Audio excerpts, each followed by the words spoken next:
Hello friends, कल की class में हम लोगों ने बेंच रूल किया था। आज में हम थोड़ा सा बेंच रूल और देखेंगे और फिर प्रीवियस ईयर क्वेश्चंस करेंगे। यहाँ मैंने आपको नेट 2000 जून 2016 का प्रीवियस ईयर क्वेश्चन लिखा है। ये मैं थोड़ा सा और एक दो क्वेश्चंस और बनाना चाह रही हूँ बेंच रूल से।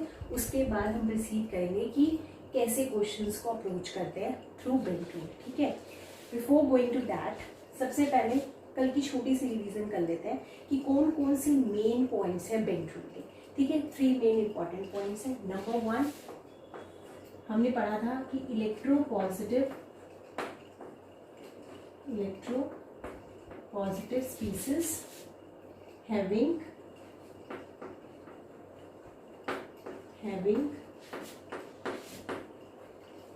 more s character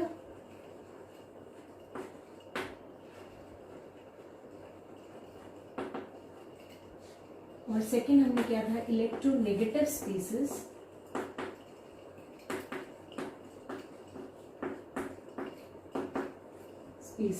हैविंग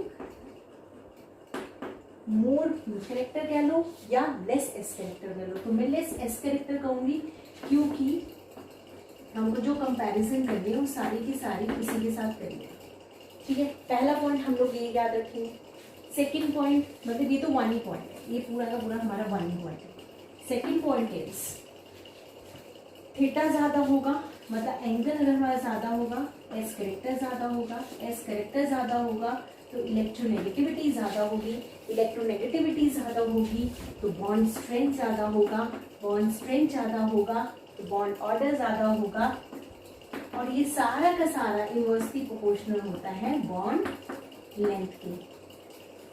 मैंने ये कहा था कि ये वाला पार्ट कहाँ से आया बॉन्ड लेंथ वाला। Mu is equal to 1/2 pi under root of K by में म्यू। ठीक है, ये मैंने कल गलती से मोमेंट ऑफ इनर्शिया लिख दिया था। मैंने अपलोड करने के बाद अपने आप ही देखा, ओ माय गॉड ये तो मैंने क्या बोल दिया, इट इज रिड्यूस्ड मास। तो मैंने सोचा कि क्लास में मैं इसे करेक्ट करा दूंगी। It is reduced mass and I is moment of inertia, वो इक्वल होता है आई म्यू आर स्क्वायर की। ठीक है, तो यहां से हमारी लेंथ आ जाती है। ये bond strength bond order directly proportional होते हैं फ्रीक्वेंसी के, ये डायरेक्टली प्रोपोर्शनल होती है फोर्स कांस्टेंट के। ये क्या होता है फोर्स कांस्टेंट। जिस भी बॉन्ड का फोर्स कांस्टेंट ज्यादा होता है वो उतना ही ज्यादा स्ट्रांग होता है। ठीक है, उसकी बॉन्ड स्ट्रेंथ बॉन्ड ऑर्डर उतना ही ज्यादा होता है। और ये जितना ज्यादा होगा ऑब्वियस ही बात है ये वाला पार्ट कम होगा। आई कम होगा तो आर भी कम होगा क्योंकि ये एक दूसरे से डायरेक्टली प्रोपोर्शनल है। ठीक है, तो सेकेंड पॉइंट हम लोगों को ये याद रखना है। थर्ड पॉइंट है हमारा रिंग से रिलेटेड। रिंग से रिलेटेड क्या है वो पॉइंट,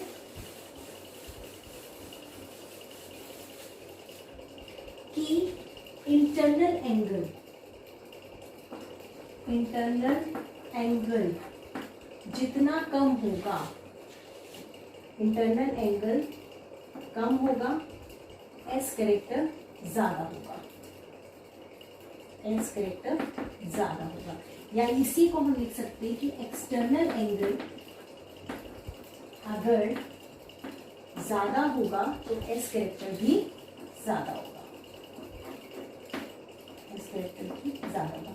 अब ये 3 मेन पॉइंट्स हैं और मैंने एक फोर्थ पॉइंट बताया था कि triple bond is much greater than जो इलेक्ट्रोनेगेटिविटी होती है than lone pair, than double bond, than triple, than single bond. ये 4 मेन पॉइंट्स हैं और हमारे सारे क्वेश्चंस बहुत इजीली सॉल्व हो जाएंगे। ठीक है, इस पॉइंट को थोड़ा सा और मैं इलेबोरेट करूंगी और इसके कुछ एग्जांपल्स और दूंगी क्योंकि ये बहुत इंपॉर्टेंट पॉइंट है, बहुत इंपॉर्टेंट पॉइंट है। जैसे फॉर एग्जाम्पल हमारे पास ये है पेंटागन है, ये मेरा हेक्सागन है। पहले तो हम लोगों को यही डाउट रहता है कि इनका इंटरनल एंगल क्या क्या होगा। ठीक है, तो इंटरनल एंगल निकालने का बहुत ही अच्छा सा फॉर्मूला है, is internal angle is equal to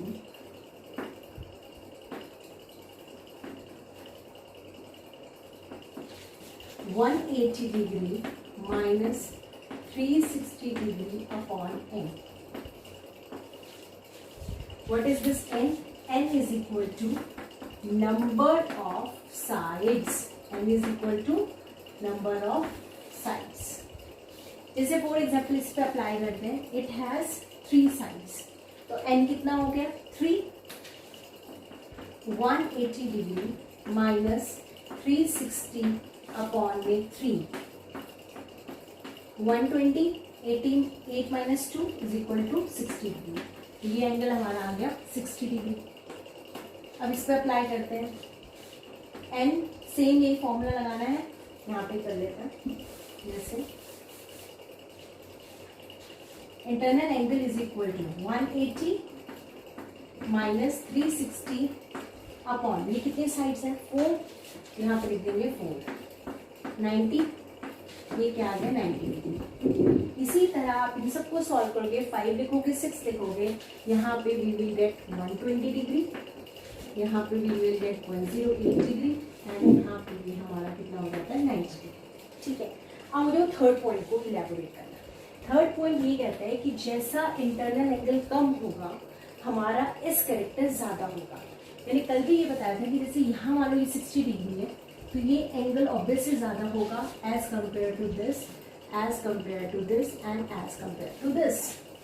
ठीक है, तो अगर एंगल ज्यादा है, थीटा ज्यादा है, तो एस कैरेक्टर ज्यादा होगा, और एस कैरेक्टर ज्यादा होगा इलेक्ट्रोनेगेटिविटी ज्यादा होगी, इलेक्ट्रोनेगेटिविटी ज्यादा होगी बॉन्ड स्ट्रेंथ ज्यादा होगा, बॉन्ड स्ट्रेंथ ज्यादा होगा तो बॉन्ड ऑर्डर ज्यादा होगा, बॉन्ड लेंथ कम होगा. ठीक है, तो इस तरीके से हम यहाँ जैसे जैसे प्रोसीड करेंगे इलेक्ट्रोनेगेटिविटी बढ़ती जाएगी. और मैंने कल एक क्वेश्चन कराया था बेसिसिटी पे, इसकी बेसिसिटी अगर यहाँ पे डबल बॉन्ड ओ लगा हुआ है तो इसकी बेसिसिटी सबसे ज्यादा होगी. आज मैं इसी से रिलेटेड एसिडिटी से रिलेटेड क्वेश्चन आप लोगों को करवाऊंगी कि एसिडिटी का कैसे क्वेश्चन आता है इसमें.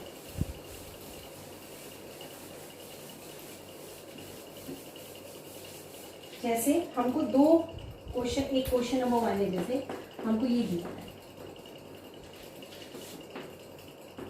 आपको ये बताना है एसिडिटी ऑफ HA इज और HB में से किसकी एसिडिटी ज्यादा है. आपको यहाँ पे एसिडिटी बतानी है कि A की ज्यादा होगी या B की. ठीक है, एसिडिटी का मतलब क्या होता है? एसिडिटी का मतलब होता है कि कौन सी species H plus ion easily donate कर दी. ठीक है, H प्लस मीन्स जैसे हम एक एग्जाम्पल ले लेते हैं, जैसे अल्कोहल. ठीक है, हमें पता है इस बॉन्ड में ये 2 इलेक्ट्रॉन्स हैं. जब ऑक्सीजन, इसके भी इलेक्ट्रॉन्स इस ऑक्सीजन के पास आ जाएंगे और ये H को एज H पॉजिटिव, क्योंकि H ने अपने इलेक्ट्रॉन इसको दे दिए, तो इस पर कौन सा चार्ज आ जाएगा पॉजिटिव चार्ज, तो ये ऐसे रिलीज हुआ एज H पॉजिटिव. तो ये स्पीसीज हमारी क्या कहलाएगी एसिडिक. और इसके लिए क्या चाहिए, मतलब यहाँ पे हमारी कौन सी स्पीसीज होनी चाहिए इलेक्ट्रोनेगेटिव स्पीसीज. यहाँ जितनी अच्छी इलेक्ट्रोनेगेटिव स्पीसीज होगी वो इन इलेक्ट्रॉन्स को अपनी तरफ खींच के रखेगी, और जो वो अपनी तरफ खींच के रखेगी वो उतने ही इजीली H पॉजिटिव आयन को क्या कर देगी, रिलीज कर देगी. और अगर ये जितने अच्छी तरह से H पॉजिटिव आयन को रिलीज करेगी, इसकी एसिडिटी भी बहुत ज्यादा होगी. अब इसी कॉन्सेप्ट को हम अप्लाई करते हैं यहाँ पे. फिर से देख लेते हैं कि यहाँ पे जो भी स्पीसीज H, जब भी एसिडिटी आपको देखना हो बस आप ये देख लो कि अगर वो इलेक्ट्रोनेगेटिव स्पीसीज है, वो इलेक्ट्रॉन को अपनी तरफ अट्रैक्ट करेगी. जब वो हाइड्रोजन के इलेक्ट्रॉन्स को अपनी तरफ अट्रैक्ट कर लेगी तो हाइड्रोजन वाला जो ये बॉन्ड है वो उसका वीक हो जाएगा और वो H पॉजिटिव रिलीज कर देगी. ठीक है, अब इसको अप्लाई करते हैं. यहाँ पे 60 डिग्री एंगल है और यहाँ पे 120 डिग्री एंगल है. ठीक है, ऑब्वियसली फिर यहाँ का एंगल एज कम्पेयर टू यहाँ के एंगल से थीटा ज्यादा होगा, और अगर थीटा ज्यादा होगा तो एस कैरेक्टर ज्यादा होगा, और अगर एस कैरेक्टर ज्यादा होगा तो इलेक्ट्रोनेगेटिविटी ज्यादा होगी, और अगर इलेक्ट्रोनेगेटिविटी ज्यादा होगी तो जो भी ये कार्बन है as compare to this carbon is more electronegative than this. तो ये इसके इलेक्ट्रॉन को अपने तरफ अट्रैक्ट करके रखेगी, और जब ये इसके इलेक्ट्रॉन को अट्रैक्ट करके रखेगी तो ये इसको एज H+ बहुत इजीली रिलीज कर देगी। तो आंसर आपके सामने है that Ha will be more acidic then that of the H2। ठीक है, बहुत सिंपल सा है कि जब ये रिंग्स आपके सामने ऐसी होंगी तो आप इंटरनल एंगल देखोगे, जिसका इंटरनल एंगल ऑब्वियस यहाँ कम है तो यहाँ ज्यादा होगा, यहाँ पे ज्यादा है, थीटा ज्यादा, एस करेक्टर ज्यादा, इलेक्ट्रोनेगेटिविटी ज्यादा, वो अपने तरफ इलेक्ट्रॉन को खींच के रखेगा, उतनी ही जल्दी Ha को या H को रिलीज कर देगा। इससे एक और कंफ्यूजन ये निकलता है, स्मॉलर द रिंग, ये भी बहुत इंपॉर्टेंट है, smaller the ring more will be the S character, more will be the S character, ठीक है, S character, and more electronegative it is, more electronegative it is। ये भी बहुत इंपॉर्टेंट रिजल्ट है, कंफ्यूजन है। ठीक है, अब इसके बाद दो और क्वेश्चंस करते हैं इसी कॉन्सेप्ट को अप्लाई करके, ताकि ये कॉन्सेप्ट आपके बिल्कुल दिमाग में अच्छे से आ जाए कि ये कॉन्सेप्ट है क्या। ठीक है, अच्छे से नोट कर लेना। हम नेक्स्ट क्वेश्चन करते हैं। नेक्स्ट क्वेश्चन इज जैसे ये,